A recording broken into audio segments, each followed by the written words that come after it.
Hey there. So let's talk about moving beyond that first draft prompt. How do we get from a prompt that sometimes works to one that delivers amazing results consistently? It's all about engineering, not guessing. And that's exactly what we're going to break down today. Just for context, this is part 12 of a 20-lesson free tutorial. It's called Prompt Engineering Strategies, Getting the Results You Want while Protecting Privacy and Sensitive Information. And it's brought to you by Virtualization Options LLC. So let me ask you this, and be honest. Are your AI results a little unpredictable? 1 minute you get something absolutely brilliant, and the next, it's just completely baffling.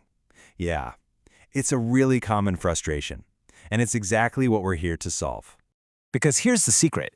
Getting those great reliable results from an AI, well, it isn't luck. And it's definitely not magic. It's a process. It's all about continuous improvement. So here's our game plan. First, we'll talk about shifting from just guessing to actually engineering our prompts. Then we'll get into defining what success even looks like and how to test for it. We'll pull it all together in a continuous improvement loop and then wrap up with a quick practice run and some key terms. All right, let's dive into our first section, from first draft to final. This is all about adopting a professional's mindset, moving from just using the AI to truly engineering with it. You can really see the two different approaches here. On one side, you've got guessing. That's where you use vague prompts, make random changes, and just hope for the best. The results are totally inconsistent.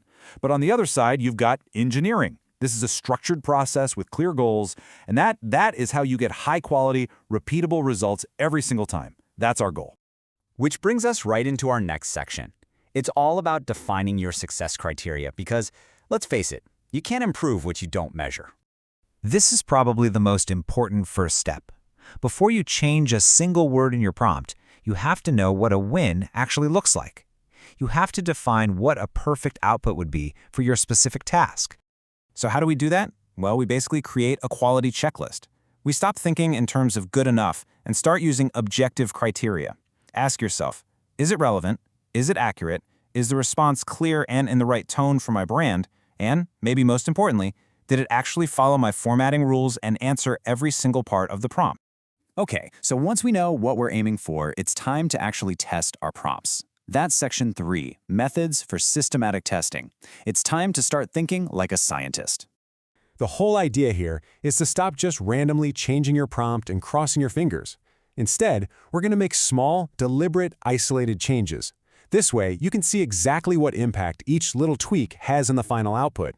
A classic A/B test is the perfect way to do this. First, you start with your baseline prompt. That's your control. Then you create a variation, and this is key, you only change one thing. Maybe you add a persona or specify the tone. After that, you compare both outputs against your checklist. And finally, whichever prompt gave you the better result becomes your new baseline for the next round of tests. It's a really simple but incredibly powerful way to improve. Okay, so we know what success looks like, and we've got a way to test for it. Section 4 is where we put it all together into what's called the continuous improvement loop. Think of this as the engine that's going to drive your prompts from pretty good to absolutely great. So, the loop starts here. Step 1, evaluate. You take the AI's response and you measure it against that success checklist we talked about. Did it hit all the marks? Next, step 2, identify. And you have to be really specific here. Where exactly did it fall short? Was the tone a little bit off? Did it miss a key instruction? You've got to pinpoint that weakness. And then, step 3, refine. You take that specific weakness you found and you tweak your prompt to fix it. And then what? You run the test again. You just keep going through that loop and your prompt gets better and better with every single cycle. All right, let's wrap this up and bring it all home in our final section, practice and key terms. This is where we make sure everything we've talked about really sticks. Okay, now it's your turn. I want you to take a prompt that you use pretty regularly. First, just define 3 simple criteria for what makes a good response. Then, create one small variation of that prompt. Just change one little thing. Run both prompts and compare the outputs.